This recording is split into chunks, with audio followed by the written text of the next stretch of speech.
अगर वैज्ञानिक शब्द का नाम सुनते हैं तो हम जापान और अमेरिका जैसे बड़े बड़े डेवलप्ड कंट्रीज के वैज्ञानिकों के नाम ही आते हैं।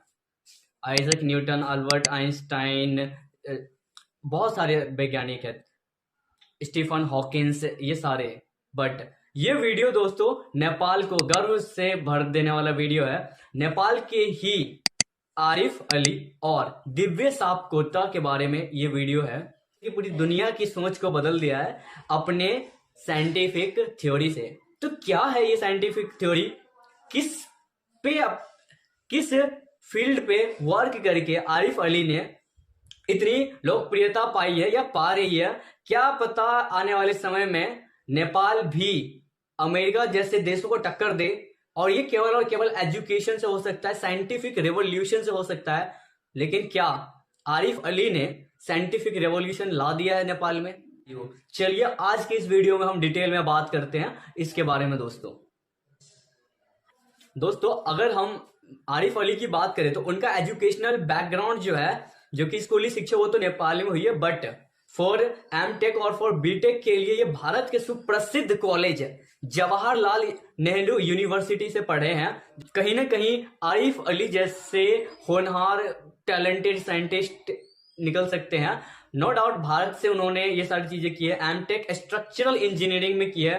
तो दोस्तों थ्योरी ऑफ एवरीथिंग को समझने के लिए से पहले चलिए हम एक बार इतिहास में टाइम ट्रेवल करते हैं ना। समझो कि समय और स्पेस का मतलब क्या, ब्रह्मांड, ये दोनों है ना, इन दोनों का खेल है थ्योरी ऑफ जनरल रिलेटिविटी। अगर आप इसको समझना चाहते हो तो कमेंट करो। तो आरिफ अली ने पूरे के पूरे कॉन्सेप्ट को ही चेंज कर दिया यार। आरिफ अली ने कुछ पॉइंट्स मैंने नोट किया।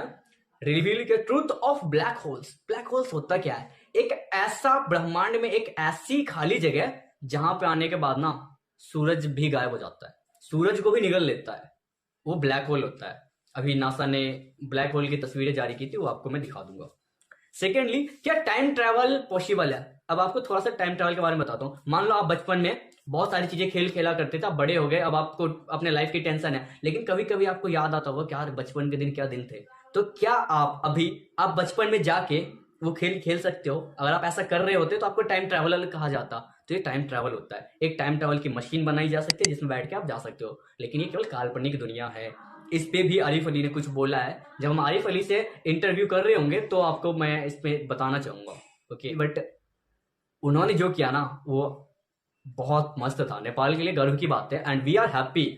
मैं बहुत खुश हूँ भारत में रहते हुए भी, मैं बहुत लाइक करता हूँ नेपाल के। एक चीज नेपाल में बहुत अच्छी है, नेपाल का एजुकेशन बहुत अच्छा है। मैं बता रहा हूँ, मैं नेपाल के कई सारे दोस्तों से मिला हूँ, उनका बेसिक इतना जबरदस्त रहता है, 12वीं में होते हैं उनके पास स्किल्स जबरदस्त होते हैं। काफी लड़कियां से मिला हूँ, नेपाल के लड़कों से मिला हूँ, बहुत अच्छे होते हैं, बस उनका अपॉर्चुनिटी में नहीं मिलती, राजनीति के चक्कर में रह जाते हैं, दब जाते हैं।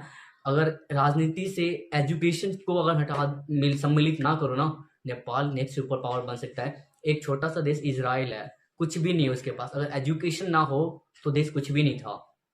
एजुकेशन में क्रांति ला के, साइंटिस्टों को बना के आज कोई भी देश इजराइल पे आंख नहीं उठा सकता है, आप जानते हो इसके बारे में। तो यार बस आप ये कर लो, एजुकेशन को आगे बढ़ा लो, आपसे यही प्रार्थना है, ओके। आरिफ अली के बारे में और क्या बोलूं, नोबेल प्राइज दे दो, से नोबेल प्राइज दे दो, बट देने से पहले इनकी थ्योरी को थोड़ा सा हम एक्सप्लेन क्या करूं। अब इन्होंने चैलेंज किया थ्योरी ऑफ रिलेटिविटी को, आपको रिलेटिविटी बता दिया, अब इसी को चैलेंज कर दिया इन्होंने। कितनी बड़ी बात है यार, नेपाल के लिए कितना बड़ा गर्व की बात है, जब अमेरिका में इनको नोबेल प्राइज दे रहे होंगे बाइडेन जी। बट टाइम है, अभी कोई भी थ्योरी 100 साल बाद 17वीं शताब्दी आई, फिर 18वीं, फिर 19वीं, फिर 20वीं चल रही है भाई। 100 साल लगते एक थ्योरी को प्रूव होने में। थ्योरी कोई बच्चों का खेल नहीं है, ओके। बट इन्होंने जो थ्योरी दिया, मैं इसको अध्ययन करूंगा खुद से, बट आपको समझाऊंगा, आप उसको ऊपर से चला जाएगा। बट हाँ, इतना समझ लीजिए काम बहुत अच्छा किया इन्होंने, और नेपाल का गर्व की बात है। और कुछ चीजें मैं बता देता हूँ, और उन्होंने क्या क्या किया है कि स्ट्रिंग थ्योरी, आपको पता नहीं होगा कि हम स्ट्रिंग थ्योरी क्या होता है। हम दुनिया में कहीं पर भी किसी भी टाइम किसी भी जगह 1 सेकंड के अंदर जा सकते हैं अगर स्ट्रिंग थ्योरी प्रूव हो जाती है तो। लेकिन नेक्स्ट टू इम्पॉसिबल है। बट 17वीं शताब्दी में कौन जानता था कि आपके घर में बल्ब जल सकता है? नहीं ना, बट थॉमस एल्वा एडिसन ने जलाया ना, तो कुछ भी पॉसिबल हो सकता है। दूसरा, टाइम ट्रैवल, यानी कि आप अभी यहाँ बैठे हो, आप अपने बचपन में सीधा एक मशीन में बैठे सीधा बचपन में चले गए। ऐसा अभी पॉसिबल नहीं हो, बट फ्यूचर में हो सकता है, संभावना है। ये पूरी की पूरी दुनिया ना प्रोबेबिलिटी पे चल रही है। कोई कहता है ना भगवान है, अगला अगला जो बताया भगवान के ऊपर कि भगवान कहाँ रहते हैं, कोई भगवान नाम की चीज नहीं होती विज्ञान की दुनिया में, ये समझ लेते हैं। बट साइंस में कोई भगवान नहीं होता। साइंस में प्रैक्टिकल होते हैं, क्रिएटिविटी होती है, इमेजिनेशन होते हैं, प्रूव्स होते हैं, थ्योरीज होती है, थ्योरम्स होते हैं। तो इसके ऊपर ही साइंस काम करती है। ओके, कोई यहाँ पे भगवान वगवान नहीं होता। भगवान कहाँ पे कितने आयाम में है, तो आयाम्स होते हैं, डायमेंशंस होते हैं, भगवान नाम की चीज साइंस में नहीं होती है।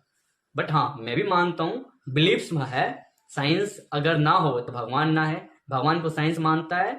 और जिसको आप भगवान कहते हो, मैं उसको नेचर कहता हूँ, प्रकृति कहता हूँ। और प्रकृति की स्टडी करना ही फिजिक्स कहलाती है। और आरिफ ने इसी फिजिक्स के फंडे हिला दिए हैं पूरी दुनिया को। लगा हाँ, मैं कोशिश करूंगा कि जो आरिफ है उनसे हमारी बात हो जाए, मैं उनसे अपने क्वेश्चंस पूछूंगा और बड़े लेवल पे क्वेश्चन पूछूंगा। अगर उन्होंने जवाब दे दिया तो मैं कहता हूं मैं उनको उनके लिए आवाज करूंगा आगे तक, हो सके तो अमेरिका तक आवाज पहुंचाने की कोशिश करूंगा। इतना तो हम कर सकते हैं। तो हमें सपोर्ट करना चाहिए, नॉट फॉर कि हमारा नेपाल पड़ोसी देश होता, अगर वो कहीं के भी होते तो साइंस के लिए, ह्यूमैनिटी के लिए, क्योंकि इंसानियत को बचाया जा सकता है। कैसे?